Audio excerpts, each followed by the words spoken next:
네, 매주 수요일에는 기자들의 눈으로 정치권 사정 살펴봅니다. 오늘도 어김없이 구교영 경향신문 기자 그리고 김은지 시사인 기자 두 분 나오셨습니다. 어서 오십시오. 안녕하세요. 한 주 건너뛰었다고 너무 그리웠어요. 역시 너무 그리웠습니다. 진행자의 최애 코너 스스로 생각하고 있습니다. 그렇습니다. 진행자의 최애 코너. 본격 사신 방송. 본격 사신 방송. 네. 영광입니다. 진짜 아니 근데 어떻게 구교영 기자는 녹화하느라 네, 네, 녹화하느라 우리 못 왔죠. 김은지 네. 기자는 출장 출장을, 다녀오시느라 괜찮으셨어요? 녹화도 잘 아니 됐고? 저는 녹화는 힘들었는데 네. 김은지 기자 얼굴 보니까 네. 낯빛이 환하네요. 정말 잘 쉬고 왔다. 일하고 왔네요. 이러세요. 일하러. 탐사보도 저널리즘 컨퍼런스 오. 거기 뉴스타파 기자들이 꽤 왔어가지고 예. 뉴스타파 기자들은 거기 세션 발표까지 했거든요. 예, 그래서 예. 윤석열 씨 국제 탐사보도 저널리즘 글로벌 탐사보도 저널리즘 컨퍼런스라고 해서 오. GIJC라고 하는 예. 컨퍼런스 갔다 왔는데 예. 거기에 이제 전 세계 기자들이 모여가지고 오. 탐사보도 이제 자기네들 발표도 하고 네. 그리고 그 경향성과 방법론을 좀 나누는 시간인데요.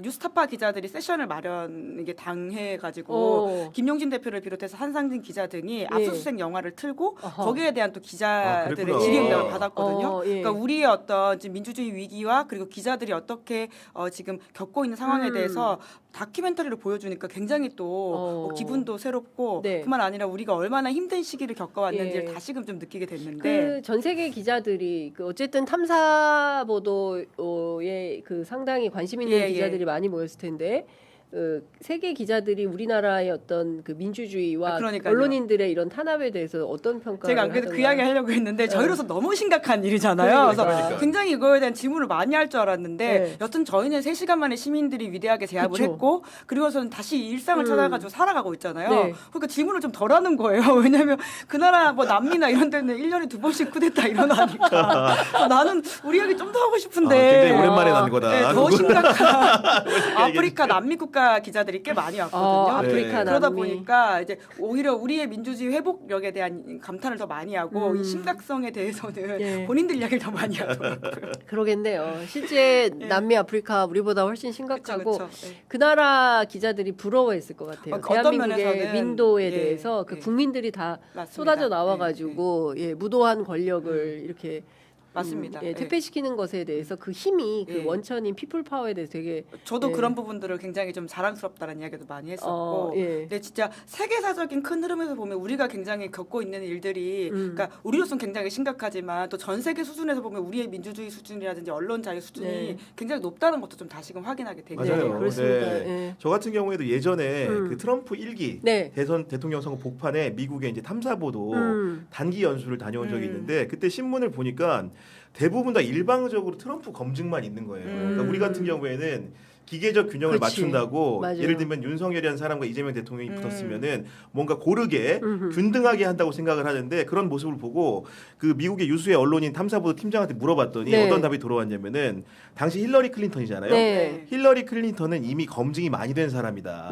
정치라는 입문해가지고 여러 가지로 이렇게 받은 반면에 네. 트럼프 같은 경우에는 순수한 신인이기 때문에 이 사람에 대해서 언론이 집중적으로 검증하는 것은 언론의 권리이자 의무이다. 이런 네. 설명을 하더라고요. 그러니까 네. 그렇죠. 그러니까 제가 보기에는 우리가 너무 기계적 균형론에 빠져 있다. 그러니까 뭐랄까 A 30 다루면 B도 반드시 30을 다뤄줘야 된다라는 이 강박에 너무 사로잡혀 있는데 결국 그러다 보면 정작 해야 되는 검증에서 놓치는 포인트가 네. 많다. 또 걸러내야 되지 않습니까? 이 사람 이만큼 했는데 여기도 이만큼 다뤄줘야 되니까 이 사람 이만큼 맞아요. 심각한 네. 이슈인데 이건 다 덜어내 하다 보니까 상대적으로 좀 밸류가 낮아지는 이런 측면이 결국은 있는 것 우리 같아요. 언론이라는 것이 윤석열과 김건희를 제대로 검증하지 못한 후과를 우리 국민들이 고스란히 계엄 사태를 또 그렇죠. 겪지 않았습니까? 맞습니다. 그런 반성과 자성을 지금이라도 언론이 해야 됩니다. 네. 그런 차원에서 유튜브가 결국 사람들의 어떤 저널리즘 차원에서 이렇게 시민들한테 한 발 다가갈 수 있는 것들이 그러니까 단순히 유튜브가 어떤 면에서 그러니까 그 자극적이다라는 면이 아닌 것 같아요. 네, 그러니까 네. 이러한 맥락이 분명히 있음에도 불구하고 레거시 미디어들이 변화한 어떤 시민들의 어떤 니즈와 전반적 저널리즘 경향성에 대해서 좀 덜 따라가는 게 아닌가라는 생각도 네. 들고요. 조만간 언론중재위원회에서 언론중재법 개정과 관련한 이제 그 컨퍼런스를 하게 되는데요. 거기에서 이제 유튜브 저널리즘에 대해서 굉장히 중요한 의제로 네. 다루는데 교수님 논문을 제가 조금 일찍 소개해도 될지는 모르겠습니다만 일부를 좀 소개해드리자면 그 최근에 발표된 조사 결과에 따르면 그 세계의 그 시민들하고 우리 평균보다 우리가 2배 이상이 유튜브로 뉴스 소비가 훨씬 많은 나라다. 네. 평균적으로. 그렇습니다. 특이하다. 한국은 정말 굉장히 그렇죠? 특이하다. 예. 근데 저는 이게 다 연결이 돼 있는 것 같아요. 예. 왜냐하면 휴대폰 이용자가 그만큼 많고 그다음에 민주주의에 대한 민감성이 뛰어나고 그리고 정치에 대한 관심이 많고 그렇기 때문에 이것들이 복합적으로 해서 실시간으로 도대체 세상 돌아가는 게 어떻게 되는 거야 보고 실시간으로 저는 집단지성이 발현되는 네. 나라라고 생각하거든요. 바로 그 공간이 댓글창이라고 네. 생각해요. 맞습니다. 어떨 때 보면 댓글이 제일 정확해요. 네, 속보도 제일 빠르고. 저희 개업 날도 사실 그 김어준 뉴스공장의 그 겸손공장에도 계엄군이 쳐들어왔다는 소식을 가장 먼저 알려주신 게 댓글로거든요. 그러니까 레거시 미디어가 커버 못하고 있을 때도 그걸 맞아요. 알려주고 예. 이게 사실인지 확인하고 저희가 보도했던 기억이 있기 때문에 그러니까 그런 차원에서 좀 바뀐 세상에 대한 감각이 예. 좀 레거시 미디어가 좀 느리다라는 그렇습니다. 거는 좀 예. 있는 것 같아요. 그러니까 그런 측면에서 유튜브 저널리즘이 또 구현해야 되는 역할 또 막중하다라는 생각이 좀 듭니다. 벌써 내주 수요일이 12.3 일주기예요. 지금 진짜로. 생각해 보면 네. 우리가 밤새고 그날 와서 또 맞아요. 막 방송하고 다음 날이 수요일이었거든요. 맞아요. 네. 그 다음 날이 수요일이었죠. 예, 예. 네. 그래서 저희가 비상계엄 해제 직후에 오늘 방송하는지 안 하는지 제가 그러니까. 선배 오늘 방송하나요? 막 이렇게 하고는 맞아요. 한다고 해서 네. 왔던 기억이 있어요. 그렇죠. 우리 그날 3시간 방송했어요. 맞아요. 네. 막 우리가 진짜 정신없이 일을 했었던 것 같고요. 그 얘기는 다음 주에 또 하도록 하고요. 자, 그에 앞서서 취재 편의점 지켜주시고 그렇죠. 예, 응원해주시고 함께해주시는 광고 오늘 좀 많습니다. 하나 더 새 상품이 있어요. 들어왔던 얘기가 있어요. 네, 새 그러니까. 상품이 들어왔는데 네. 하나하나 소개하도록 하겠습니다. 자, 첫 번째 소개해드릴 광고는 인터넷 비교원 광고입니다. 무조건 써야 하는 인터넷 휴대폰 정수기 렌탈. 의외로 매월 나가는 요금으로 부담되시는 분들이 많습니다. 이런 분들의 부담을 줄이기 위해서 인터넷 비교원이 최대 128만 원의 혜택을 드리고 있습니다. 인터넷 TV 신규 가입 시 최대 48만 원, 휴대폰 구입 시 최대 50만 원, 정수기 렌탈 시 최대 30만 원, 쓰던 폰 그대로 통신사만 변경하셔도 최대 30만 원의 혜택을 돌려드립니다. 어차피 인터넷은 모든 회사가 비슷하기 때문에 여러분들께서는 혜택만 챙기면 되겠습니다. 만약 현금 사은품 혜택을 원하지 않을 경우에는 55인치 삼성 텔레비전으로 선택하셔서 받으실 수도 있으십니다. 인터넷 비교원은 지난 23년간 현금 사은품 누적 983억 원 이상, 누적 가입자 60만 명 이상이고요. 서울보증보험에 8억 원 이상 보험에 가입되어 있는 튼튼한 법인 기업입니다. 따라서 안심하시고 가입하셔도 되겠습니다. 개인정보 보안도 철저해서 지금까지 단 한 건의 보안 사고도 없었다는 점 말씀드립니다. 지인 추천하시면 최대 8만 원을 지급해드리는 이벤트 현재 진행하고 있습니다. 신청은 반드시 인터넷 비교원 기존 가입자 본인만 가능합니다. 장윤선의 취재 편의점 보시고 연락 주셨다고 하면 비밀 혜택 있거든요. 그러니까 지금 1670-2571, 1670-2571로 전화 주시거나 네이버에서 비교원 검색하시고 상담 신청하시면 되겠습니다. 저 서경석 씨 하는 거 똑같이. 좀 이거 아무 깜깜한데. 예. 네, 소개해드리겠습니다. 자, 두 번째 소개해드릴 새 상품은 2주 만에 제대로 차오르는 자신감. 디어 오늘 동키 크림입니다. 디어 오늘. 예. 디어 오늘 동키 크림. 자, 주문 폭주로 품절되었던 동키 크림이 재입고되었다는 기쁜 소식이 여러분 도착했습니다. 순차적으로 빠르게 배송드릴 예정이고요. 기다려주신 분들께 진심으로 감사드립니다. 국내 유일 직영 목장에서 정성으로 착유한 동키 밀크. 예. 유럽에서는 화이트 골드라고 불릴 만큼 귀한 이 원료가 크림 한 통에 듬뿍 담겼습니다. 자, 추워진 날씨에 피부 건조함과 속당김 혹시 느껴지셨습니까? 동키 크림은 끈적임 없이 코팅이 되듯이 쫀쫀하게 밀착되고 바르는 순간부터 광채가 살아나는 게 특징입니다. 주름, 미백 기능성은 물론이고요. 단 2주 만에 피부 탄성이 40% 이상 개선된다는 인증까지 받았습니다. 오래 남는 베개 자국, 눈가와 팔자주름도 모공보다 작은 초저분자 콜라겐이 촘촘하게 채워드립니다. 이거 바르고 화장품 바꿨냐? 이 말 들었다고 하고요. 바르고 잔 다음 날까지 촉촉함이 그대로다. 이런 실사용자 후기들이 진짜 많다고 합니다. 더보기 링크를 통해서 최대 52% 할인 받으시고요. 구매하시거나 혹은 전화번호로 동키크림 문자만 보내주시면 되겠습니다. 바르고 광채가 안 난다. 그러면 100% 환불해 드린다고 합니다. 자, 유튜브 더보기창. 자, 디어 오늘 동키크림 전화번호 알려드리겠습니다. 010-6380-4733 010-6380-4733입니다. 할인 링크는 저희 유튜브 더보기창 보시면 되겠습니다.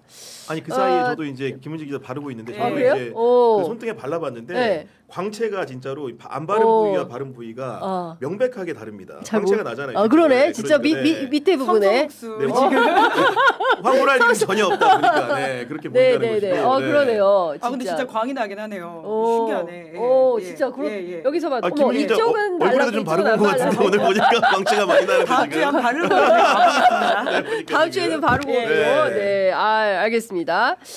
자, 그리고 세 번째 광고는 울컥해지는 광고입니다. 자, 노회찬의 집 벽돌 기금 모금을 위한 후원의 밤을 합니다. 자, 50년간 똑같은 돌판에 삼겹살을 구우면 고기가 새카매집니다. 정치도 이제 판을 갈 때가 왔습니다. 자, 이렇게 쉽고 재치 있는 언어로 시민들에게 다가갔고 존재하되 그 존재를 느낄 수 없는 투명 인간들을 위한 정치를 하고자 했던 고 노회찬 의원을 많은 분들께서 특히 취재편의점 애청자 여러분들께서는 많이 기억하고 그리워하실 것입니다. 노회찬 의원의 뜻을 이어가고 있는 노회찬 재단이 투명 인간들을 위한 공간 6411 노회찬의 집 건축에 한창인데요. 건축 비용 마련을 위해서 후원의 밤을 진행한다고 합니다. 이번 주 토요일입니다. 이번 주 토요일 29일 토요일 오후 3시부터 서울에서 진행이 되고요. 공간이 넓어서 송년회 같은 연말 모임도 적극 환영이라고 합니다. 자, 후원의 밤 티켓을 구입하시거나 후원에 참여하신 분들의 이름을 노회찬의 집 기부자의 벽에 새겨준다고 하니까요. 뜻깊은 참여의 기회 놓치지 않으셨으면 좋겠습니다. 참여를 원하시는 분들은 유튜브 고정 댓글 링크를 클릭하시거나 노회찬 재단 홈페이지 또는 SNS를 확인해 주시면 되겠습니다. 지금 유튜브 더보기창 들어가시면 고정 댓글에서 확인하실 수 있으십니다.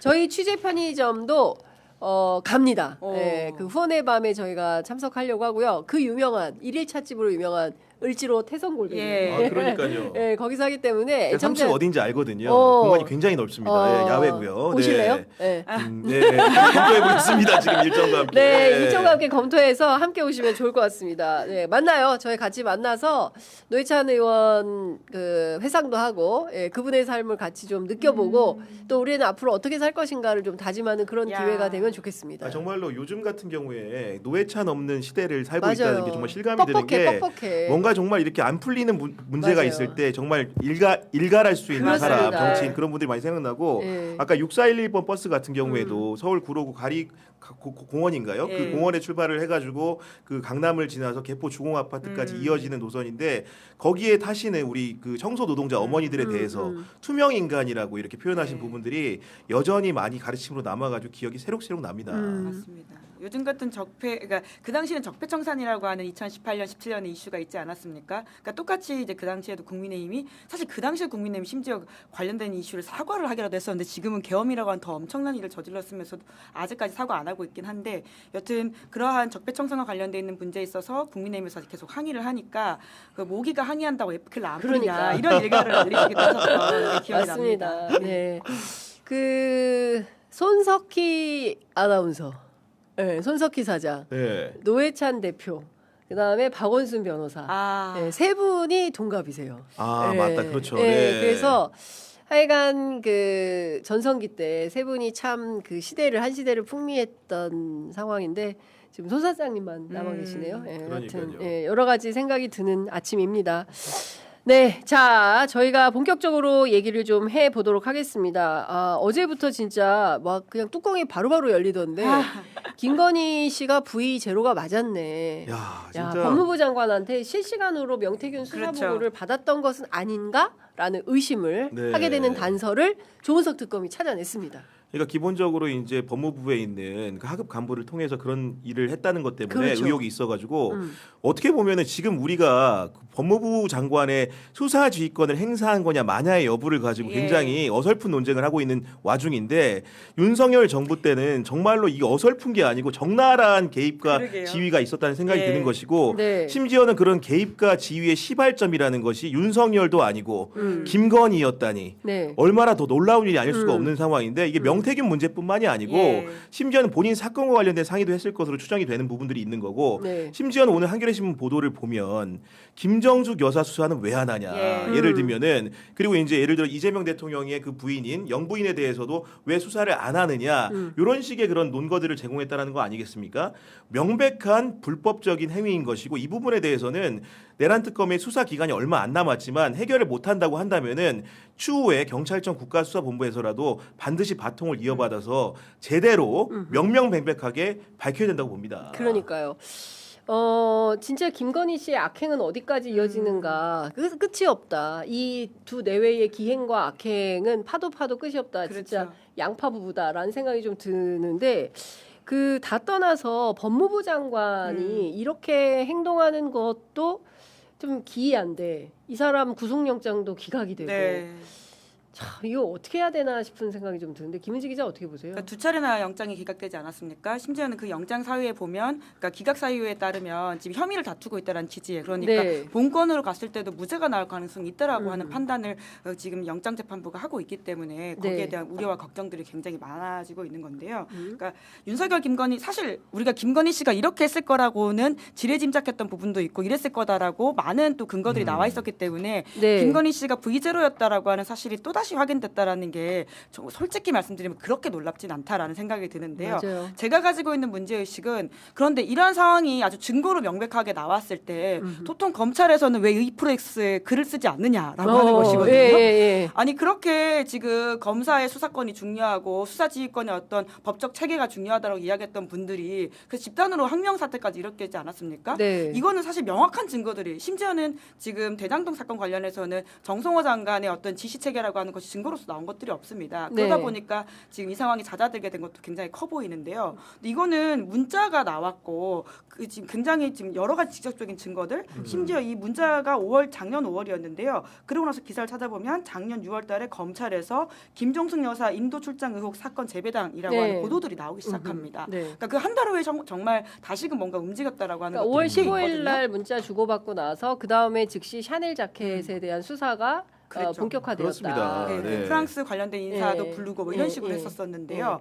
그러니까 이러한 앞뒤 정황들뿐만 아니라 문자로서 딱 떨어지는 이야기들이 있는데 네. 왜 검찰에서는 아무 말 하지 그러니까. 않느냐라는 예. 생각이 좀 들고요. 뿐만 아니라 사실 이 사건보다 더 심각하게 제가 보는 것은 명태균 이슈와 관련돼 있는 부분입니다. 명태균 수사 보고서를 박성재 장관이 김건희 씨한테 넘겼다라고 하는 부분인데요. 네. 그러니까 여기서 무엇부터 잘못됐냐면 정유미금 지검장은 여기에 대한 해명과 문제 제기들을 그러니까요. 정확하게 지금 받아야 되는 상황이고 이건 사실 범죄 행위에도 맞습니다. 속한다고 볼 수 예. 있는 것들인데 왜 여기에 대해서 말이 없느냐? 그러면 그 공공형사과장한테 법무부 공공형사과장한테 창원지검의 수사 정보를 알려준 사람이 정유미 지검장일 가능성이 높은 지금으로서 걸로 뭐 봐야 되는 거 수사해 아닌가요? 봐야 되겠지만 그러니까 네. 사실 누가 됐든 예, 수사 검사가 고위직에 됐든. 들어가는 사람들은 다 지금 혐의를 산다라고 봐야 될 네. 것이고요. 그런데 정유미 지금 검사 같은 경우에는 대장동 사건 그러니까 항소 포기 논란 때 굉장히 네. 이 프로스에 글을 열심히 맞아요. 쓰시면서 사퇴하라고 이야기하셨던 분이거든요. 맞습니다. 그런데 본인의 정작 관련되어 있는 어떤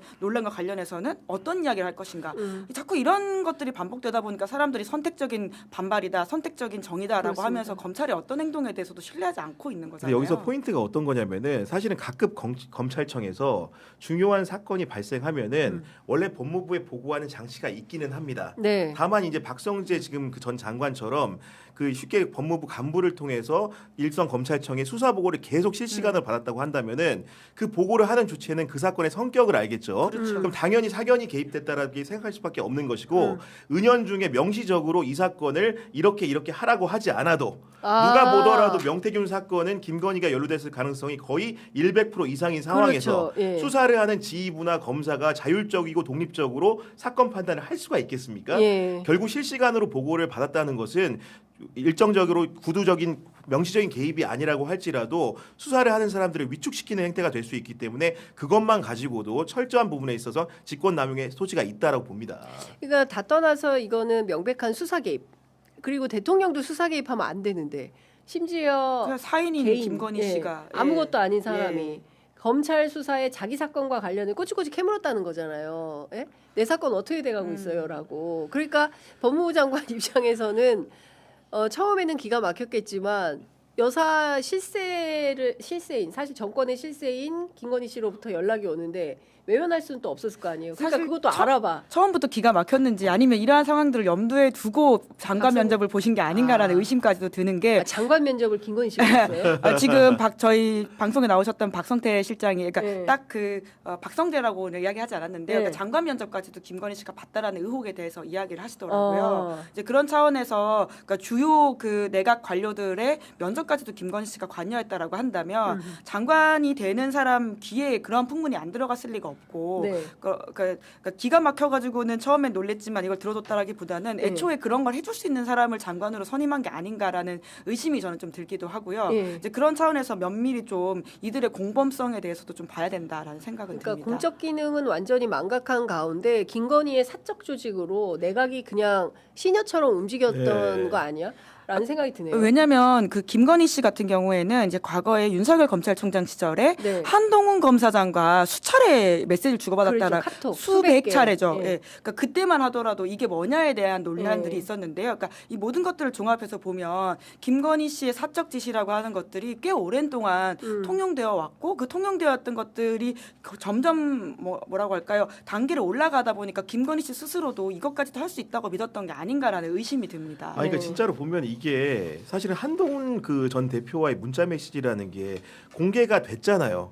그럼 사실은 통상적으로는 영부인으로서 그런 역할을 불법적인 일을 해왔다고 하더라도 뭔가 참고 인내해야 정상인 것 같은데 네. 이분은 그런 캐릭터 자체가 아니라는 데 한 번 더 놀라는 것이고 네. 박성재의 문제로 돌아가면 박성재 같은 경우에 사실 국회와 언론을 상대로 얼마나 오만방자한 태도를 그러니까. 많이 보여왔습니까? 예. 그런 사람이 최고 권력자라고 할 수 있는 심지어는 권한도 가지지 않은 김건희나 영부인을 상대로는 얼마나 굴종적인 태도를 보여왔던 겁니까? 그게 그런 본질인 것 이중성에서 정말로 공직자의 자질조차 없는 사람이 법무부 장관을 했고 결국은 계엄이란 사태도 말리지도 못하고 철저하게 부역한 내란 주요 임무 종사자가 된 거 아닙니까? 아니 실제로 그 내란 비상계엄이 터지자마자 박성재는 법무부 장관으로서 해야 될 일을 계엄 사무를 한 거잖아요. 회의도 열고 그렇죠. 지시도 하고 구치소에다가 인원 점검을 하고. 예, 인원 점검하라고 하고 수용 인원이 얼마나 되는지 파악해 보고 다 한 거예요. 이거는 명백한 내란의 중요 임무 종사자임에도 불구하고 어떻게 이런 사람의 구속영장을 기각합니까? 정말 이러니까 아유 진짜. 그러니까 그 법원에 대한 화가 난다. 신뢰라고 하는 게 그러니까 여러 차원에서 그러니까 이 내란에 대한 어떤 중요성과 엄단의 필요성을 시민들만큼 사법부가 공감하고 있느냐에 대한 의구심들이 여러 사건으로 있지 않았습니까? 네. 그러니까 영장 기각도 분명히 그런 것이고요. 저는 그 뭐 이미 다루셨겠습니다만은 제가 최근에 사실 좀 놀랐던 뉴스가 그 이하상 변호사의 일 있지 않습니까? 이거 근데 어떻게 그거를 해야 돼요? 일주일 만에 법원에서 고발 조치했다라고 하는 게 너무 좀 황당하더라고요. 이런 일들은 네. 당일날 바로 조치하고 엄중하게 즉각해야죠. 해야 즉각. 되는데 예. 이걸 겨우 일주일 동안 비판을 사고 일주일 만에야 이제 와서 고발 조치를 하고 그런 다음에 뭐 법원 대한변협에 징계 요청을 했다라고 하는 것이 사안의 중요성을 여전히 좀 잘 모르는 게 아니냐라는 좀 의심이 자꾸 듭니다. 그러니까 이 사람들이 아직도 정신 못 차렸어요. 국민이 나서서 이 나라의 민주주의를 지키고 그리고 국민 주권 정부가 세워졌고 앞으로 이 정부가 얼마나 위험 있게 국민의 명령을 받아서 집행을 할지 아직 정신을 못 차린 거예요. 그러니까 자기들 살아왔던 문법들 이거 대충 하고 넘어갈 거야. 그냥 검찰도 마찬가지예요. 대충 넘어갈 거야라고 생각하는데 그 100% 오판인 거예요. 오죽하면 이진관 판사가 제가 어제 그 구경의 정치비상구에서도 말씀드렸지만 법원이 분명한 입장을 밝히지 않아서 내가 오늘 이 재판에서 이 얘기를 한다라고 직격을 합니다. 내부에서 얘기를 했는데 똑바로 이게 집행이 안 되니까 답답해서 자기가 대중에게 공포를 하는 거예요. 오죽하면 재판장이 맞아요. 네. 재판장이 얘기하기 전에 법원 조직이 알아서 당신 심지어 제가 이거를 저는 사실 서부대법 테러 때랑도 비슷한 생각이 들거든요. 그러니까 굉장히 법원이 공격당한 중요한 사항임에도 불구하고 여기에 대해서 미온적으로 보이는 사법부 최고수장의 행태라고 하는 것이 결과적으로 오늘 조선일보에도 그런 기사가 났던데요. 그러니까 이진관이 잘못했기 때문에 생긴 사건이다라는 식의 시각을 한 법조인의 멘트로 따서 썼어요. 그러니까 서부지법도 똑같습니다. 그런 윤석열 진짜. 영장을 내준 니들이 잘못했기 때문에 당한다라는 논리로 지금 보고 있는 게 아니냐라는 생각이 자꾸 드는 거죠. 그러니까 그랬으면 엄격하게 안 좋겠네. 하니까. 뭐 이런 얘기를 송원석 원내대표가 다 뭐 영연백에 어떻게 됐으면 좋겠네라는 말도 안 되는 소리를 하는 거고 제가 이게 도대체 읽을 수가 없어요. JTBC 보도 이 하상에 네. 이 사람이 지금 보니까 그 안경 쓴 키 작은 남자부터 시작을 해서 네. 내가 욕하면 뭐 할 걸 등등 해서 상상을 초월하는 수준의 발언을 유튜브에 나와서 또 하는 거예요. 저도 이제 그 사실은 제가 이런 영상을 보고 싶어서 본 게 아니고 그 취재를 하고 보도를 그러니까. 해야 되니까 본 건데 정말로 그야말로 아무 말 대잔치고 정말로 욕설과 조롱이 난무하는데 어떤 표현을 하냐면 이진관이라는 황당한 녀석, 진관이 걔는 범죄자입니다. 이런 말 그대로 하는 데다가 아까 말한 것처럼 외모를 비하하는 듯한 그런 자막을 걸어놓고 방송을 해요. 그런 상황까지 이른 거고 심지어는 우리 이재명 대통령을 상대로도 찌재명이라고까지 표현을 합니다. 이게 찌재명이라는 말이 어디서 연어난 말입니까? 정말로 극우 커뮤니티라고 정말 이름조차 섞고 싶지 않은 그 커뮤니티에서 기원한 말 아닙니까? 맞습니다. 이런 말을 고스란히 하고 있는데도 불구하고 대법원이 이제서야 입장을 내고 여러 가지 이제 그 변호사를 상대로 한 조치를 취하겠다고 했지만 정말로 만시지탄인 데다가 더 황당한 부분은 뭐냐면 그 우리 조희대 대법원장은 입이 없습니까? 늘 왜 대리인인 천대엽 법원행정처장을 내세워서 꼭 이렇게 하는지가 이해가 안 되는 것이고 1월 19일 서부지법이 폭동 난동에 의해서 사실 파괴됐을 때도 재물이 손괴됐을 때도 그때도 천대엽이 대리인으로 나와가지고 얘기하지 않았습니까? 사법 질서를 파괴하는 중대한 임무가 발생했을 때 왜 대법원장으로 제 역할을 하지 않는 겁니까? 그러니까 대법원을 지금 개혁하자고 하는 겁니다. 그렇습니다. 예, 저는 제일 황당했던 게 뭐 참담하다라고 얘기한 다음에 계산하잖아요. 이게 피해가 어느 정도 물적 피해가 어느 정도인가. 저는 아니 물론 그것도 할 수 있어요. 근데 그거는 변론으로 치고 이 엄중한 법원 그렇죠. 법원 폭동에 대하여 우리 법원이 어떻게 단죄할 것인가에 대해서 준엄한 심판이 있어야 되는 거예요. 근데 그게 아니라 거기서 뭐 유리창 깨진 거 얼마, 뭐 소화전 깨진 거 얼마, 뭐 프린터 깨진 거 얼마 이걸 계산해. 진짜 법원이 이런 수준밖에 안 되니까 이 개혁이 필요한 거다. 그러니까 국민이 발전하고, 그렇죠. 국민의 수준이 올라가는 만큼 우리 법원이나 관료들의 인식은 처참한 거였다. 저는 이게 확인이 됐다라는 생각이 좀 들고요. 자, 그나저나 내란 특검 팀에서 김건희 씨한테 2차례나 조사 통보를 했는데 안 나가. 나 안 나가. 왜? 아프시네요. 건강상의 이유 등을 이유로 모두 불응한 걸로 확인이 좀 되고 있습니다. 제가 보니까 김건희 특검의 조사에 성실하게 처음에 응한 듯 했잖아요. 왜냐하면 내가 밝혀질 범죄가 여기까지라고 생각을 했던 것 같아요. 근데 보니까 김건희 특검에서도 죄상이 하나 둘 늘어나요. 그렇죠. 목걸이도 생기고 갑자기 또 이것저것 생기고 신발도 생기고 이런 상황이 되다 보니까 이거 아닌데 이렇게 보다가 심지어는 내란 특검에서도 본인이 용의선상에 오르게 된 겁니다. 그것도 실세 장관과 함께 소통한 부분들이 드러난 부분인 건데 이런 부분들이 죄상이 하나하나 더 늘어나다 보니까 더 이상 이제 수사에 응해봐야 내 죄가 느는 것밖에 안 되니 그런 식으로 해법이 안 된다라는 판단을 한 게 아닌가 싶습니다. 근데 저는 여기서 키포인트는 그러면 김건희 때문에 비상계엄을 했네. 김건희의 사법 리스크를 방어하는 차원에서 그러니까 결국에는 명태균의 황금폰 안에 실시간으로 보고를 받았을 거 아니에요. 왜냐하면 명태균 씨가 수사에 적극 협조하고 황금폰을 이미 제출했다. 그리고 조선일보 김아무개 기자를 통해서 대통령실로도 보내려고 했다. 뭐 이런 등등의 내용들이 다 확인이 됐잖아요. 그러면 종합해 보면 더는 늦출 수가 없었던 거예요. 명태균의 입을 틀어 막으려면. 그러니까 그 지극히 개인적인 가정사 역시도 명태균 맞고 김건희의 죄상을 막기 위해서 전쟁도 획책하고 그러니까 그랬던 거였나? 지금 여러 가지 정황에 비춰보면은 계엄의 범행 동기라는 것이 김건희라는 것이 또렷해지고 있는 상황이라고 맞습니다. 보는 것이고 네. 그리고 이런 그 명태균 수사를 이렇게 엉망진창으로 해놓은 그 정유민 지검장을 비롯한 검찰 간부들이 있지 않습니까? 그렇습니다. 입이 10개라도 할 말이 없는데 네. 이번에 그 대장동 항소포기 사건에 그러니까. 득달같이 달려듭니다. 달려가지고. 창피한 줄 알아야 됩니다. 그러니까요. 진짜로. 예. 근데 오히려 이 거꾸로 생각해야 될 것 같아요. 그러니까 뭔가 말씀하시는 메시지를 내시는 분들은 결국 뭔가 문제가 있었기 때문이다. 거꾸로 그치. 저희가 네. 그때도 이제 김기현 전 이제 대표가 왜 네. 저렇게까지 대통령 시정연설에서 앞에 나와서 소리를 질렀냐에 대해서 의아했었는데 네. 결국 그 주에 밝혀진 게 그렇죠. 로저비비의 가방을 줬다라는 맞습니다. 부분이지 않았습니까? 예. 그러니까 거꾸로 요새는 좀 그런 생각이 들어요. 이렇게 목소리를 그러니까 이렇게까지 낼 문제가 아닌데 강하게 내시는 분들은 그 본인의 문제가 있기 때문이 예. 아니냐라는 그렇습니다. 의혹이 들고요. 예. 정유미 지검장 같은 경우에도 그렇게 열심히 글을 썼던 것들이 결과적으로는 이런 문제의 어떤 발현까지도 두려워했던 게 아니냐라는 좀 네. 생각, 의혹, 그렇습니다. 의심이 드는 거죠. 조직범죄입니다. 조직범죄. 예, 조직범죄로 검찰을 반드시 수사해야 된다. 예, 이 김건희 특검이나 조은석 특검이 해야 되는 가장 중요한 역할은 검찰의 패부를 다 드러내야 된다. 그래야 수사에 마침표를 찍을 수 있다. 그 전까지는 계속 수사해야 된다. 이렇게 아니 그런 측면에 너무나 아쉬운 거는 최근에도 조은석 특검이 잘한 부분도 많은데 보면 결국 윤석열의 구속 취소가 불러온 혼란상에 대해 가지고 수사를 반드시 해야 되는 것이고 네. 이 결정에 부역한 검찰 간부들의 회의 내용을 죄상을 낱낱이 밝혀야 네. 되는데 네. 그런 부분들에 대해서 소극적인 수사가 좀 이루어지고 있는 것 같다. 예를 들면은 당시 회의 참석자들한테 질의서 보내면 네.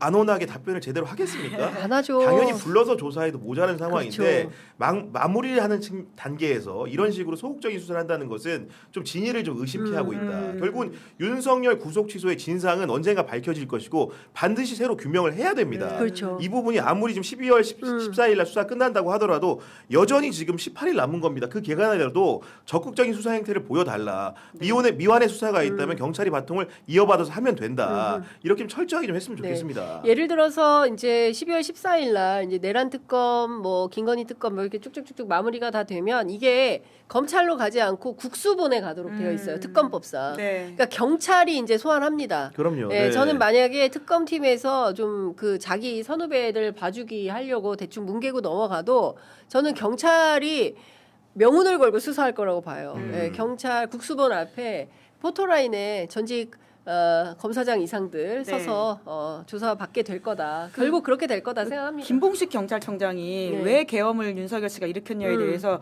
윤석열 씨가 개인사를 언급했다라는 이야기를 맞아요, 헌재에서 맞아요. 증언한 바가 헌재에서. 있거든요. 그런 것만 보더라도 네. 충분히 더 증거를 수집할 수 그렇습니다. 있고 그 정황들에 대한 수사들은 더 깊이 들어가야 된다. 그러니까 예를 들면 제가 제일 우려하는 건 어떤 거냐면 특검들이 수사를 끝낼 때 그러니까 우리가 그 검사가 가진 그 권한 중에 하나가 기소할지 불기소할지 재판에 넘길지 말지를 정하는 건데 통상적으로 제가 이 과거의 수사를 관찰해 보면 여러 가지 고소고발 사건들이 들어올 경우에 네. 그거를 정리하고 가야 된다는 검찰의 정리벽이 있습니다. 그 얘기는 네. 뭐냐?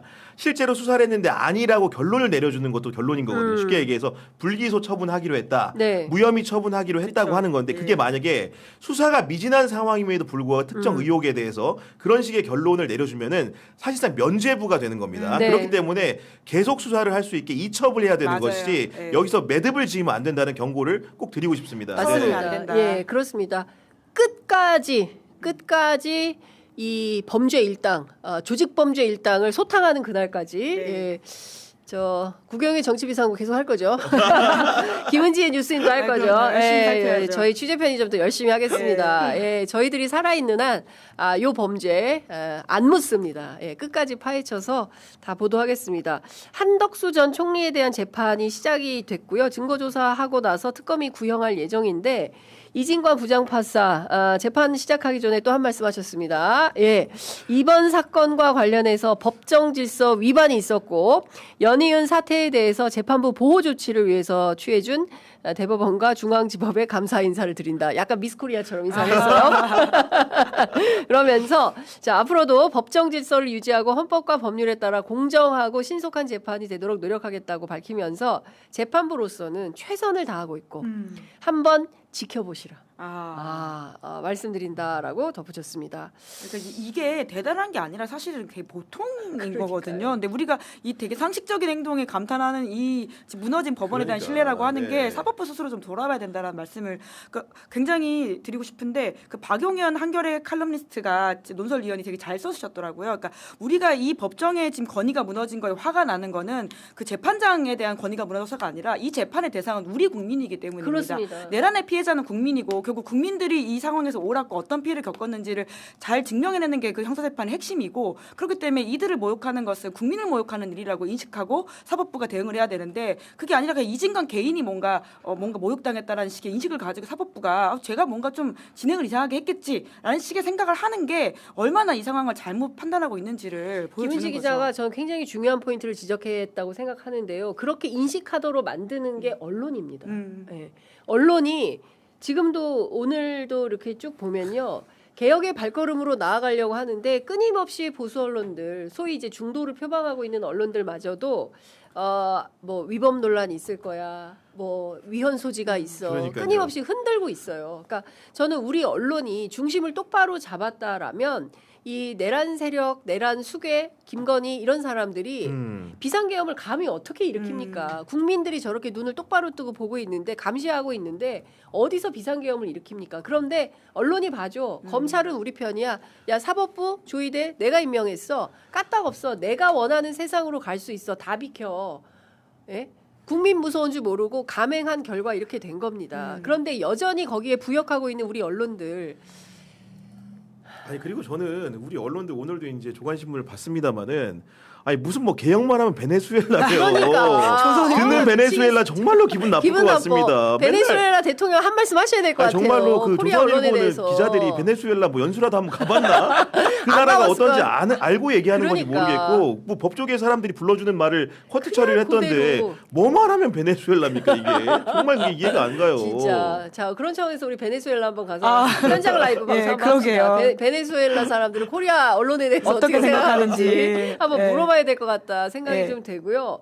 다 떠나서 뭐 지금 법원 개혁하자고 하니까 위헌 논란 있다 또 막 이렇게 나오는 거예요. 예, 조선일보, 한국일보, 중앙일보 뭐 다 동아일보 막 쓰고 있던데 초점, 논점 이탈 좀 제발 그만해라. 그러니까 예. 결국은 우리가 왜 법원 개혁을 논의하는지 그 출발점에 대한 인식이 언론이 없어 보인다는 생각밖에 안 드는 것이고 아까도 말씀드렸지만은 조희대 대법원장이 잘했으면 대법원을 개혁하자는 목소리가 나오겠습니까? 그러니까요. 그 법원행정처라는 조직이 판사 업무 인사 같은 것들을 잘했으면 개혁하자는 말이 나오겠냐는 그러니까요. 말입니다. 예. 과거에도 그런 논의들이 있었지만 거기에 불을 붙인 거는 법원 스스로다. 이런 그렇죠. 판단을 좀 해야 되는 것이고 특히나 이런 그 개혁 과제들이 언급이 됐을 때 정말로 보수 언론들이 득달같이 달려들어가지고 엄호하는 자세를 취하는 것 자체가 너무나 같은 언론인으로서 너무 부끄러운 행태라는 생각이 드는 것이고 그리고 그 여러 가지 논거들 위헌 위법이란 논거들 자체가 매우 구차한 것들이 태반이에요. 그러니까 법관 인사를 하는데 다양한 층의 사람들이 관여해가지고 민주적인 인사를 하자는데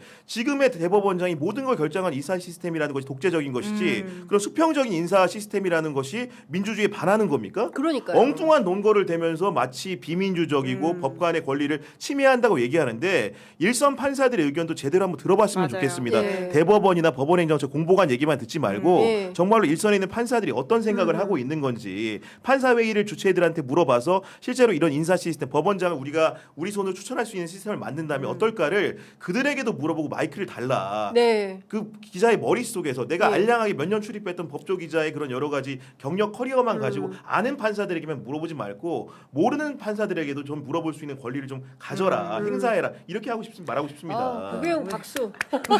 국영을 구교용을 법원행정처 없어지는 조직이네. 안 되겠다. 아니 근데 저는 너무 일리 있고 중요한 지적이라고 생각합니다. 그러니까 저는 답답한데요. 우리 언론만 지금 보면요. 법원, 검찰, 언론이 짬짬이 하면 대한민국 맘대로 할 수 있어요. 막 휘둘릴 수 있어요. 그동안 그렇게 해왔던 겁니다. 예, 80년 동안. 근데 그런 거 하지 말자. 정부부터 나서서 과거에 구악들을 다 철거하고 있는데 거기서 계속 객지 놓고 있는 게 바로 우리 언론이기 때문에 그런 말씀을 좀 드렸다라는 말씀 좀 드리겠습니다. 그런 차원에서 오늘 경향신문이 그래도 제목을 제일 잘 뽑았다고 저는 생각을 네. 하는데요. 대법원장 제왕적 권한 견제, 비법관 중심 사법행정위 추진. 그러니까 이게 가장 전 뉴트럴한 제목이라고 생각하고요. 그러니까 핵심은 제왕적 권한을 어떤 식으로 견제하느냐의 문제인데 물론 위헌 논란도 피해 가야 될 것이고 네. 뭐 그런 게 있으면 안 되겠죠. 하지만 이 사안의 본질을 더 집중해서 보는 태도가 필요하다는 차원에서는 그러니까 이런 제왕적 권한에 대한 이야기로 좀 집중해야 된다. 그것이 네. 본질이다라고 맞습니다. 봐야 됩니다. 아니 조희대 혼자 앉아가지고 모든 걸 쥐어 딱 틀어지고 있으니까 아무것도 결정이 안 되지 않습니까? 말씀하신 대로 그 박용현 선배 정말 글을 잘 쓰셨는데 우리가 모욕당하고 있는 거예요. 어디서 이런 말도 안 되는 변호사가 와가지고 황당무계한 소리를 하고 있고 국민들한테 오물바가지를 껴지고 있는데 지규현이라는 부장 판사는 가족 오락관 무슨 사회자처럼 아이고 우리 변호사님들 좀 배고프시죠? 배고프시죠? 빨리 끝내세요. 주말이라 그런가 뭐 이런 말도 안 되는 소리 하면서 국민을 모욕하고 있는 재판이다. 이 내란 재판이 엄중한 재판을 국민 모독 재판을 하고 있다. 그리고 예. 이제 그 여러 가지 위원회를 구성하는 과정에서 비법관이라는 표현을 굉장히 이렇게 씀으로써 어떤 이미지를 주냐면은 네. 야 법조인이 아닌 사람들이 득세하나 보다. 음. 뭔가 법도 모르는 그 무지랭이들이 와가지고 네. 위원회 하나 보다 하는데 비법관이라는 표현은요. 판사가 아니라는 거지 그렇죠. 법조인이 아니라는 게 네, 아닙니다. 아니요. 그런 식의 단어적인 숨은 의미가 있다라는 네. 설명을 좀 드릴 수밖에 없는 상황인 거고 그 법원행정처가 아까도 말씀 주셨지만 지기현 판사 같은 사람 윤리적인 문제가 불거졌을 때 예를 들면 통상적인 공무원 사회에서는 대기 발령을 하는 게 당연하겠죠. 맞아요.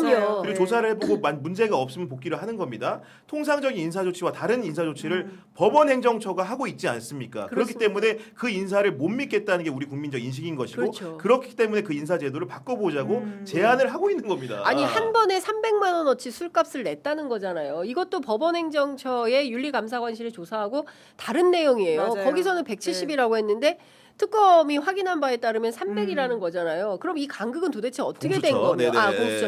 아 자꾸 이걸 헷갈리네. 공수처. 네. 아 공수처 응원합니다. 열심히 하세요.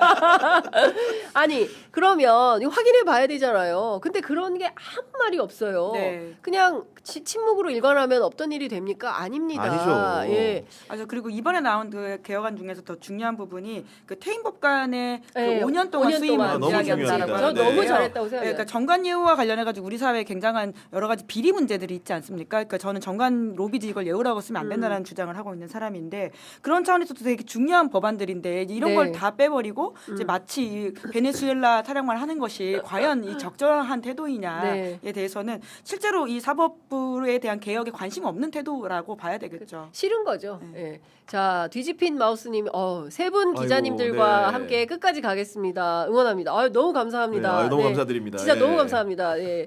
이런 응원에 힘입어서 더 열심히 하도록 하겠습니다. 자, 그래서 검찰 구형은 얼마나 나올까요? 그 어제도 사실 저희가 네, 관측을 좀 내기를 해봤는데 했었는데. 사실은 저는 개인적으로 이 관측입니다만은 굉장히 특검이 그 법정 최고형을 구형할 가능성도 상당하다고 보는 사람 중에 하나인데 다만 이제 맨 처음에 주요 임무 종사로 기소하지 않고 내란 방조한 의미로서 이제 네. 기소를 했는데 그 구간이라는 것이 징역 10년 이상이 징역 50년 그 미치거든요. 그렇기 때문에 그 범주 내에서 굉장히 큰 숫자로 들었을 때 위압감이 큰 숫자를 아마도 구형하지 않을까 싶고 뭐 최장 뭐 50년 정도의 구형도 가능하다고 보여지는 상황인데 네. 아마도 이제 한덕수라는 사람이 1949년생이기 때문에 본인의 나이에 비춰봤을 때 네. 10년 이상의 그런 구형이 이뤄질 경우에 굉장히 심리적으로는 위축될 가능성은 커 보이고 다만 이제 이게 국민적으로 피해를 준 범죄이기 때문에 뭔가 그리고 첫 번째 구형이기 때문에 특검에서는 굉장히 센 구형을 가능성이 높다고 저는 관측하고 있습니다. 양분남 의원님은 이제 고검장 출신이잖아요. 네. 그러니까 본인은 틀린 적이 별로 없어요. 그렇구나. 네. 네. 아니 그 본인이 그렇게 얘기했다는 게 아니라 그동안 제가 쭉 1년 들어오면, 정도 네. 비상계엄 선포 이후에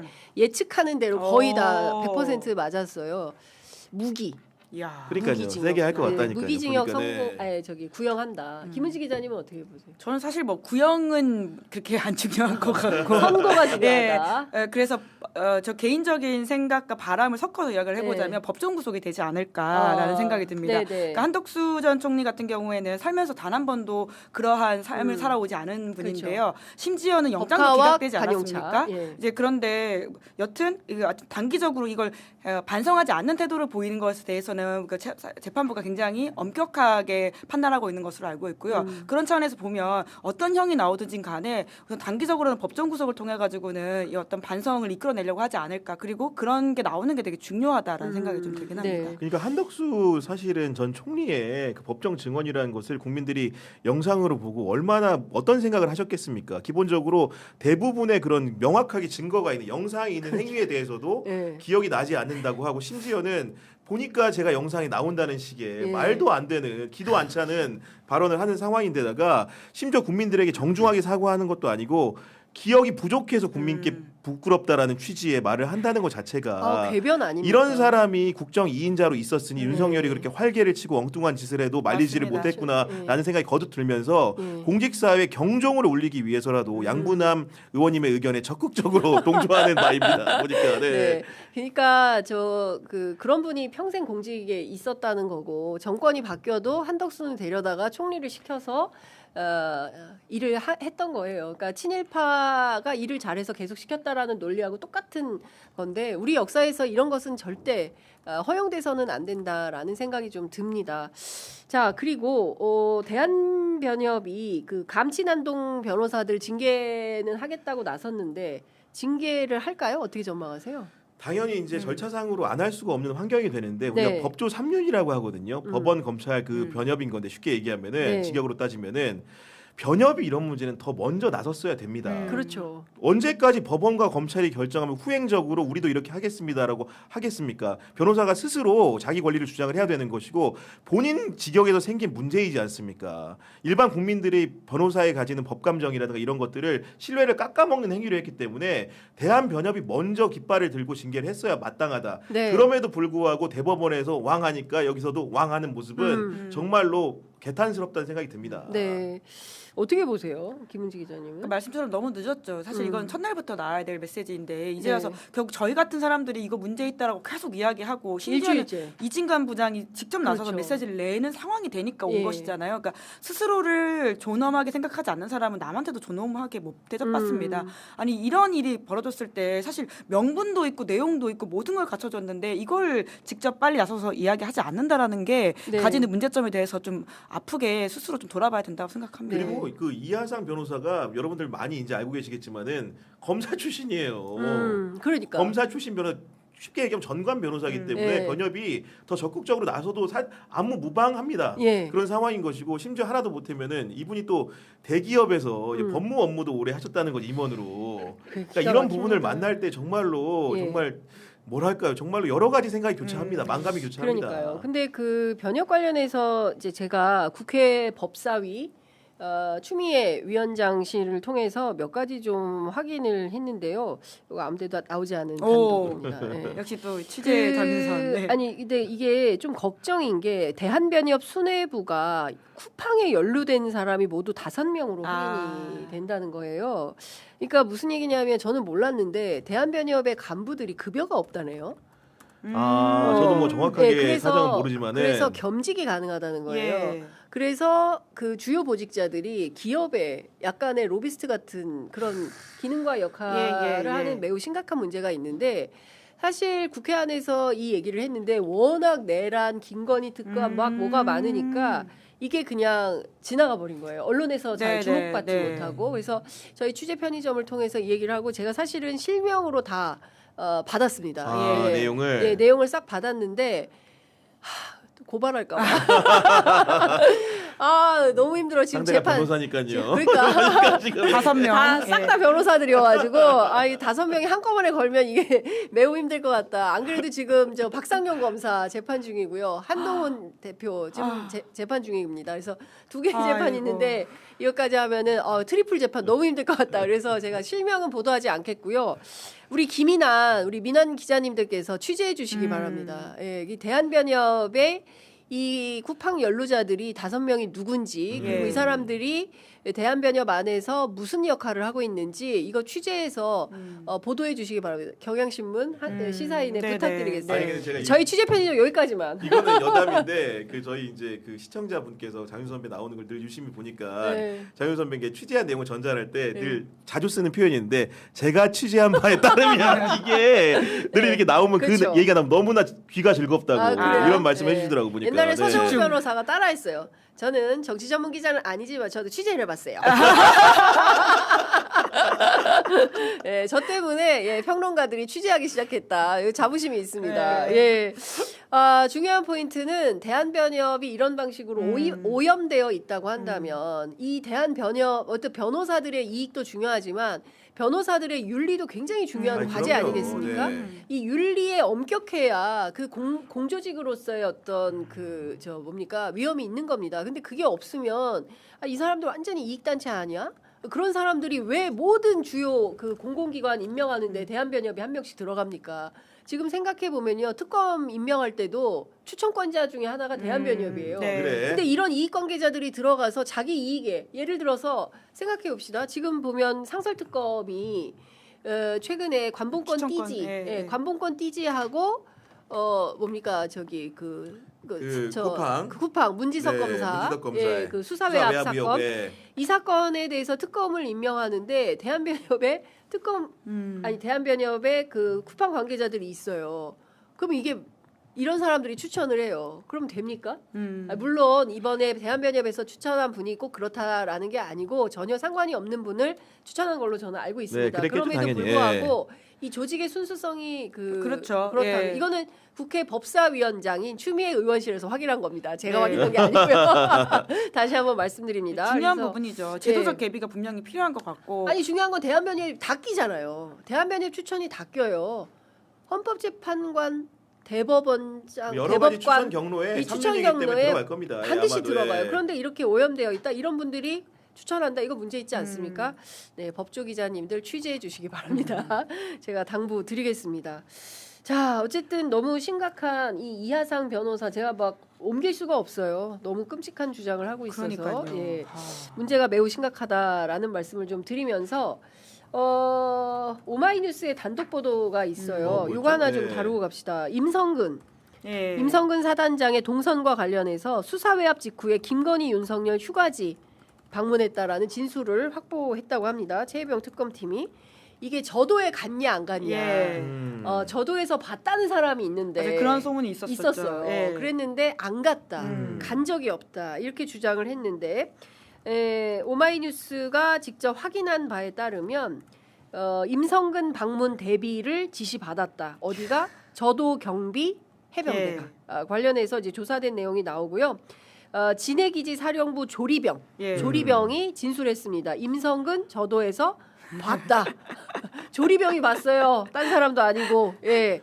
자, 그렇다면 지금까지 임성근 사단장이 했던 것도 거짓말로 탄로나는 거 아닙니까? 어떻게 보세요? 사실 임성근 전 사단장의 거짓말 의혹이라고 하는 것이 이번이 하나가 아니라요. 그러니까 박성홍 배우와 관련해 가지고도 끝까지 그러니까. 박성홍 배우를 괴롭히는 방식으로 예. 대응을 하고 있지 않습니까? 그뿐만 아니라 저희 기자들도 아마 최상병 사건 기사를 써본 분들은 다 겪으셨을 텐데 정말 집요하게 이메일을 보내가지고는 그러니까 사소한 이야기들을 가지고는 결과적으로 틀린 이야기도 아니긴 했었는데요. 뭐 그걸 뭐 시비를 붙이거나 이러신 분이어가지고는 충분하게 이제 거짓말했을 개연성이 있다라고 보이긴 하는데 그러니까 저는 이 기사를 보면서 느꼈던 거는 그러니까 결과적으로는 최상병 특검에서 고생을 많이 하긴 했지만 구명로비 의혹과 관련해 가지고는 어떤 실체가 명확하게 좀 드러나지 못했던 부분에 있어서 좀 계속 아쉽다라고 하는 생각이 좀 든다라는 이야기도 좀 같이 드리겠습니다. 네. 어떻게 보세요? 아니 정말로 이게 만약에 이런 만남이 의혹대로 그리고 진술대로 사실이라고 한다면은 정말 멀리 갈 곳도 없는 거죠. 당사자를 접촉한 거 아닙니까? 외압의 그렇죠. 당사자를. 네. 그렇기 때문에 이거는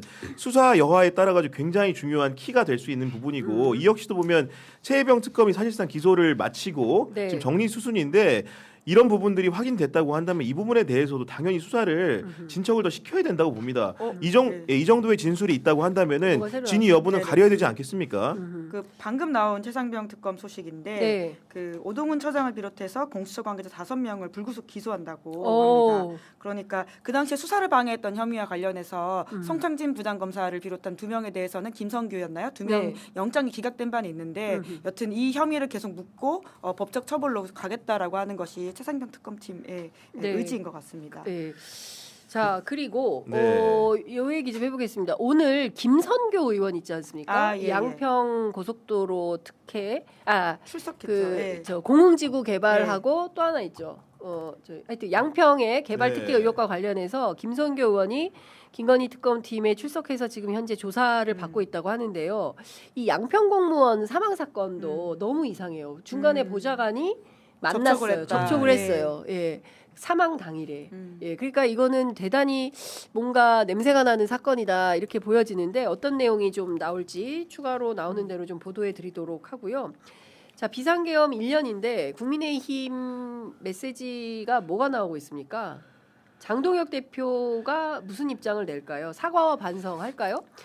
제가 오늘 아침에도 이제 라디오를 듣다가 네. 국민의힘 지도부의 일원이 나와가지고 한 얘기 들어봤는데 네. 12.3 비상계엄 1주년이 되더라도 국민의힘 차원의 사과는 없을 것 같다는 게 제 생각입니다. 들어보니까 네. 이 문제는 사실은 당리당략의 문제가 아니지 않습니까? 아까도 우리가 거듭 강조드리지만은 국민을 피해자로 하는 범죄입니다. 그러면 공당으로서 민의를 받은 국회의원으로서 공당의 대표로 당연히 사과하는 게 기본 중에 기본이겠죠. 근데 이 문제를 어떻게 접근하고 있냐면은 김용태 비대위원장 때 사과를 한번 했다는 거예요.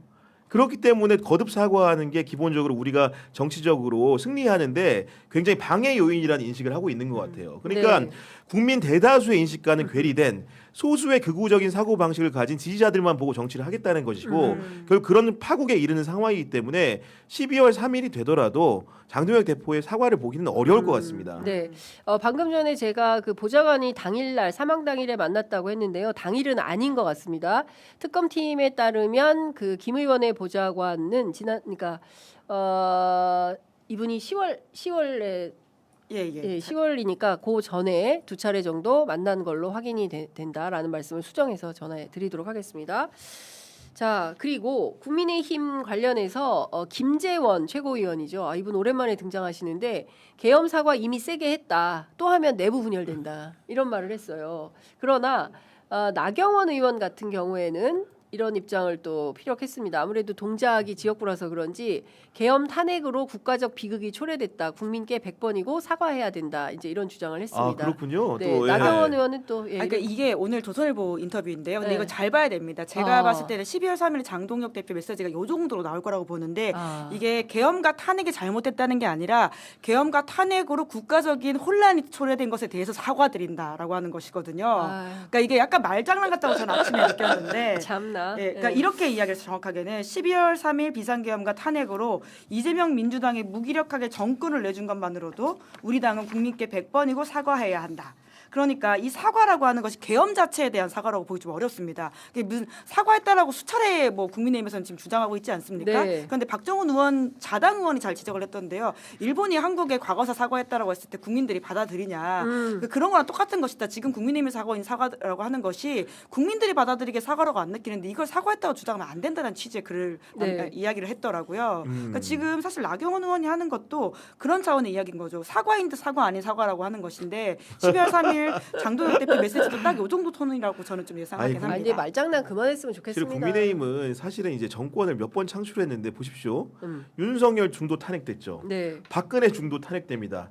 이명박 임기를 마치긴 했지만 구속됐습니다. 정말 그런 부분들에 대해서 반성을 거듭해도 모자랄 판입니다. 네. 사실은 어떻게 정권을 창출했는데 2명의 대통령이 탄핵이 됩니까? 그것도 사유들이 다 보면 기가 막히지 않습니까? 네. 이런 부분들이기 때문에 제정상인 정당이라고 한다면은 윤석열을 극복하고 극윤을 해야 되는데 그런 상황이 안 되는 것 자체가 이런 거 가지고 사과할지를 말지를 가지고 여러 의견이 분출한다는 것 자체가 너무나 황당무계합니다. 네, 뭐 지금 국민의힘에 뭘 기대를 하겠습니까? 라는 생각이 좀 듭니다. 제가 보기에는 그 간판 떼고 그냥 그 사라질 날만 남았다라는 생각이 좀 드는데요. 댓글창에 개사과네요. 이렇게.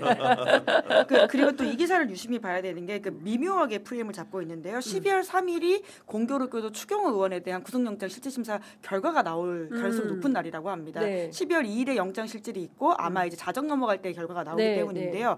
그 1년 되는 날 그 추경호의 영장이 기각될 경우에는 이제까지 얼마나 내란머리로 내란 프레임을 가지고 우리를 괴롭히려고 했는지 드러날 것이다라는 취지의 주장을 하고 있거든요. 또 역발상이군요, 완전히. 지금 보니까 지금 왜? 1주년 역발상이네. 진짜 완전히. 1주년 역발상이네. 그러니까 그런 식으로 지금 뭔가 예. 분위기 반전을 가져가려고 노력한다라고 하는 게 좀 보이는 지점이 있습니다. 네. 그러니까 보십시오. 또 이렇게 언론이 부역하는 거예요. 내란에. 그렇지 않습니까? 지금 온 국민이 단결해서 이 내란을 극복해도 모자랄 판에 논점 이탈을 계속하면서 이거 봐 민주당이 잘못이야 뭐 이런 방식으로 프레임을 짜려고 하는 건데요. 피곤하고 지치지만 이 길을 엄혹하지만 가야 되겠다라는 생각을 자꾸 하게 아니, 됩니다. 국민들은 다 네. 아시거든요. 그러니까요. 아니, 국민들이 다 할 수밖에 없는 게 지금 윤석열이 재판에 나와가지고 자기 얘기를 하기 시작하면서 국민들이 정말로 지지하던 사람들도 헷갈리기 시작했을 것 그러니까. 같아요. 이게 예. 입만 열면 남 탓이지 않습니까? 예. 자기 부하들을 상대로 해가지고 네. 책임 전가하기 급급하고 게다가 그가 선택하는 어휘라든가 말솜씨라는 게 일국의 대통령이었다, 일국의 검찰총장이었다는 게 정말로 믿기지 않을 정도의 수준이라는 걸 보면서 이 사람의 의지에서 어떻게 국민의힘이 선거에 승리를 할 수 있겠습니까? 그러니까요. 예. 자, 그 노컷뉴스 단독 보도가 하나 나왔는데요. 홍장원 CCTV 있지 않습니까? 예. 조태용 국정원장이 민주당에는 제공하지 않고 유일하게 국민의힘에게만 건넨 홍장원의 동선이 있습니다. 그래서 민주당에서 당시 조태용 당신의 동선도 네. 민주당에 제출하라 했는데 끝까지 제출하지 않았어요. 결국 구속됐는데요. 따져봤더니 최초 반출되기 전날 조태용 국정원장이 국민의힘 의원 3명과 통화를 했다는 거예요. 그런데 실제로 이 통화한 사람들이 먼저 전화한 사람들이에요. 예. 자, 어떻게 보십니까? 실제로 홍장원 당시 국정원 제1차장에 대해서 국민의힘 의원들이 일제히 나서서 그 발언의 신빙성을 뒤흔들었어요. 그리고 조선일보에 그때도 조선일보네요. 조선일보에 홍장원 차장의 비위 사실이 네, 언론에 그랬죠. 대서특필이 됐죠. 마치 홍장원이 무슨 큰 도덕적 결함이 있는 것처럼 그렇게 보도를 하면서 또 내란의 부역을 한 거 아닌가. 또 고소할라. 라는 제 판단입니다. 개인적 견해 이런 게 든다라는 생각이 좀 드는데 어떻게 보십니까? 아니 어떻게 저는 이해가 안 되는 게 계엄이 벌어졌잖아요. 네. 수습이 안 된다는 거를 장기적으로 판단을 정치인이면 해야 되는 거 아닙니까? 그렇습니다. 이런 자충수를 어떻게 둡니까? 결국은 이게 두둔해서 될 게 있고 가려질 게 있는 건데 네. 이런 식으로 이제 국민을 현혹하는 방식으로 이 사태를 모면하려고 했다는 것 자체가 네. 너무도 놀라운 발상인 것 같고 결국은 이분들이 수사 여하에 따라서 재판에 갈 수도 있는 상황이지 않습니까? 그렇습니다. 왜냐하면 이게 일종의 공장 아닙니까? 쉽게 얘기해서. 그렇죠. 그리고 이제 일방적으로 그리고 조태용 같은 경우에는 자신의 동선은 또 공개하지 않고 홍장원이라는 의인에 가까운 국정원 1차장의 동선만 일방적으로 전달했다라는 것은 네. 이거는 범죄 행위입니다. 범죄 행위. 그렇습니다. 그 박선원 국회 정보위 예, 예. 국회 정보위 여당 간사에 따르면 비상계엄을 막을 수 있는 중요한 축 중에 하나가 국정원 안에서 홍장원 체포 명단이 왔잖아요. 누구누구 싹 잡아들여. 그러면 이번에 여인영위를 도와. 그러면 대공수사권 줄게라는 윤석열의 전화를 받고 지금 반국가 행위자라고 지목한 사람이 이재명, 한동훈, 우원식 이 사람들이 반국가 세력은 아니지 않냐라는 판단 속에서 집행하지 않은 거잖아요. 아주 상식적인 판단이죠. 그러니까 네. 이 비상계엄의 고비를 국민들과 함께 더불어서 함께 넘었던 의인에 해당하는 공직자들이 있습니다. 근데 그 중에 한 사람이 저는 홍장원 1차장이라고 생각해요. 이분이 버텼기 때문에 그렇죠. 국정원 조직 예. 자체가 다 넘어갈 수 있었던 거잖아요. 예. 조상현 단장이 야 서강대교 넘어 이런 결정을 했으면 국회대로 앞에 그날 라이브 방송을 했던 모든 기자들 포함해서 그럼요. 국민들은 2차 계엄 일어나는 거죠. 예, 그냥 다 피바다가 되는 거였어요. 근데 이런 사람들이 길목에서 그리고 계엄군이지만 국민들한테 사과하고 총을 겨누지 않았던 그렇죠. 이런 네. 의인들이 있었기 때문에 이 나라 민주주의가 지켜지는 겁니다. 그런데 성일종, 유용원, 윤상현 이 세 사람이 통화를 해서 사실상 국정원 그 조태용이하고 같이 공작에 가담했다 이런 추론이 지금, 가능한 거 아닙니까? 그렇죠. 지금 그런 식 왜냐하면 올렸던 글들이라든지 이후에 이들이 한 메시지들을 보면 오히려 이 상황에서 이제 상황의 본질을 보지 않고 홍장원 전 차장을 흔들려고 했던 모습들이 있지 않습니까? 네. 그 당시에 이제 봉지욱 이제 기자가 홍장원 취재했을 때도 그런 이야기 했다라고 하던데요. 그 사실상 그때 언론 보도가 적극적으로 나와가지고는 홍장원을 이렇게 엮으려고 한다라는 식의 이야기가 나가지 않았다라면 충분히 그때 검찰에서 수사받으러 오라고 하고 네. 기소돼가지고 오히려 홍장원을 역으로 구속하는 방식이었을 그렇죠. 거다라는 식의 이야기를 많이들 하던데요. 네. 그러니까 정말 절체절명의 순간에 그 어떤 사안의 본질과 벗어나 있는 이 세 명의 의원들의 행태라고 하는 것은 사실상 아까 말씀하신 것처럼 동조행위를 했다라고 비판할 여지가 충분하게 있는 것이고요. 그렇습니다. 물론 당사자들은 뭐 해명들을 다 하고 있긴 합니다만은 뭐 기사를 보니까 뭐 그런 대화를 전혀 하지 않았다 이런 식의 이야기를 하고 그리고 네. 노컷뉴스와의 질의에 성일종 의원과 그리고 윤상현 의원은 답을 하지 않았다고 하는데 그럼에도 불구하고 적절하다라고 보기 어렵죠. 그러니까 이런 우리가 네. 홍장원 케이스를 본 바 앞으로 이제 국가공무원법이나 지방공무원법에서 그렇습니다. 76년 만에 복종 의무를 삭제하겠다고 한 건데 네. 제가 또 오늘 아침에 기도한 짝에 무슨 방송이라 특정은 안 하겠지만 듣다 보니까 이런 네. 이런 걱정들을 하고 계십니다. 네. 야 전쟁이 일어나면 어떻게 할 거야? 정말로 제가 기도한 짜 가지고 아, 그런 가정을 하는 것 자체가 너무나 네. 우습습니다. 홍장원 같은 사람이 만약에 이제 계엄이 사태가 이렇게 진화되지가 않고 남았다면은 어떻게 됐을 것 같습니까? 정당하게 복종하지 않은 공무원이 어떻게 처분을 받았을까요? 그렇죠. 다 학명으로 처벌 싹 다 해서 뭐 그런 거 없애자고 했더니 그렇죠. 전쟁 걱정합니다 지금. 미치겠습니다 진짜. 아니, 그러니까요. 지금 저 군인 같은 경우에도 군인복무기본법과 관련해서 지금 국회 맞아요. 그 국방위 소위 회의를 주재하러 지금 그 구승찬 의원이 인터뷰하다가 빠르게 가셨는데 여전히 준동하는 내란 세력들이 있는 겁니다. 그러니까 오늘 말씀드린 이 홍장원 차장이 그 국정원 안에서 버티지 않고 그냥 됐다면 이 나라 어떻게 됐을지 몰라요. 그런데 국민의힘의 이 세 의원을 포함해서 여전히 부역하는 사람들이 있는 거고 언론 조선일보 예, 계속 이렇게 흔들기를 하고 있는 것이고요. 국민의 눈과 귀를 가려서 아 이런 점도 있는 거 아니야? 라고 계속 진흙탕 싸움을 만들어가려고 하는 세력들이 있는 거다. 정말 의연하게 예 진짜 무소의 뿔처럼 가지 않는 한 대한민국 민주주의를 견결하게 지켜내는 것은 매우 어려운 일이다라는 생각이 좀 듭니다. 저도 그게 제일 황당했어요. 지금 저는 76년째 복종 의무가 일반 공무원들한테 있다는 것도 충격이었습니다. 그러게요. 예. 아니 시대의 변화에 맞춰서 그러니까요. 네. 법률도 변화해야죠. 우리가 그거 기가 막혔잖아요. 아니 세상에 범칙금이 50만 원밖에 안 돼? 아, 네. 아예 구치소 예, 감치 구치소 관련 감치 관련 예, 예. 그거 위반하면 그것도 그 보니까 한창전 법률이란 거 아닙니까? 예 이게. 그것도 예 완전히 뭐 옛날 법률인 물가 거예요. 상승률 반영하면 몇 천만 원 때려야 되는데 그러니까 원래 보니까 지금. 예, 네. 내란숙의 그렇죠. 윤석열에 대해서도 500만 원 그 출석하지 않은 거 이게 최고라는 거예요. 이런 거 싹 다 손질을 해야 되는데 늘 악의 다툼하느라고 이런 법안들이 다 후순위로 미뤄져서 통과되지 않았는데 저는 이번 국회 22대 국회에서 작심하고 이런 법안들에 대해서 가야 된다고 생각합니다. 그렇게 해서 개혁의 고삐를 죄야 다시는 이 사람들이 비상계엄 내란 같은 거는 상상도 못하게 만들어야 된다.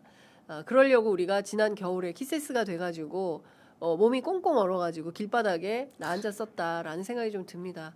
아이고 벌써 1년입니다. 네, 그러니까요. 그런데 아직 윤석열 씨가 처벌도 1심도 안 나왔다라고 하는 게 그러니까요. 주는 좀 충격이 큰 것 같고요. 아 지귀연. 아 스팀 올라오네. 예, 그 본인이 분명히 12월 안에 재판 마무리하겠다라는 이야기를 누차한 바가 있는데 그 말을 지키지 않았잖아요. 그러니까 그렇습니다. 그것뿐만이 아니라 여러 가지 지점에서 시대를 받고 있지 못하는 법관의 재판이라고 하는 것에 대한 불안감은 너무나 상식적인 것이고요. 그걸 회복하기 위한 조치를 하지 않는 사법부에 대해서도 책임을 좀 계속 물어야 된다라고 생각합니다. 네.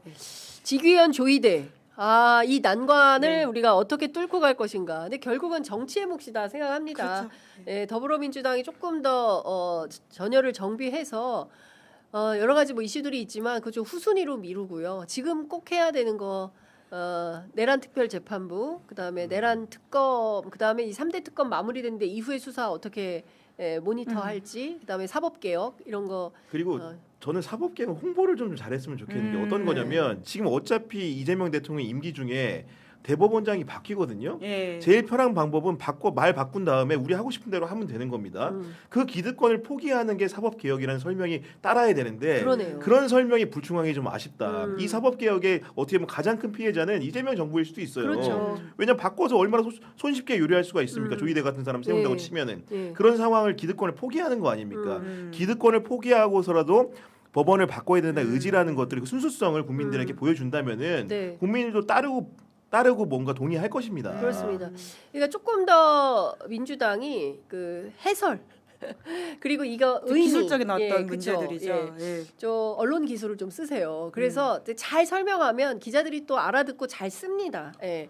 그리고 잘못 쓴 언론들은 다 전화하셔야 돼요. 전화해서 기사 당신 이렇게 쓴 거 잘못됐다라고 얘기하면 또 고칩니다. 안 고치면 소송하면 돼요. 그런데 이제 그렇게 좀 소송은 하지 따박따박. 말죠. 그래, 그러네. 아 죄송해요. 네, 소송은 하지 맙시다. 언론을 상대로 중재 조정 절차, 조정을 강화하는 방식으로 소송은. 갑자기 이 말 들으니까 아까 한동훈, 김건희 그 수백 개의 카톡 주고받은 거 한동훈 측 해명을 말씀드려야 될 것 같은데 한동훈 전 대표 입장에서는 윤석열 씨가 전화가 너무 안 되고 연락이 안 돼서 그 근황을 물어본 거다라는 주장을 하고 있습니다. 예. 아유 어렵습니다. 네 어려워요. 소송하면 안 되겠죠? 소송은 안 되겠죠. 네 언론중재위로 가서 중재로 자 화평하게 조정으로 해결하는 걸로 정리가 되면 참 좋겠다라는 말씀을 좀 드리겠습니다.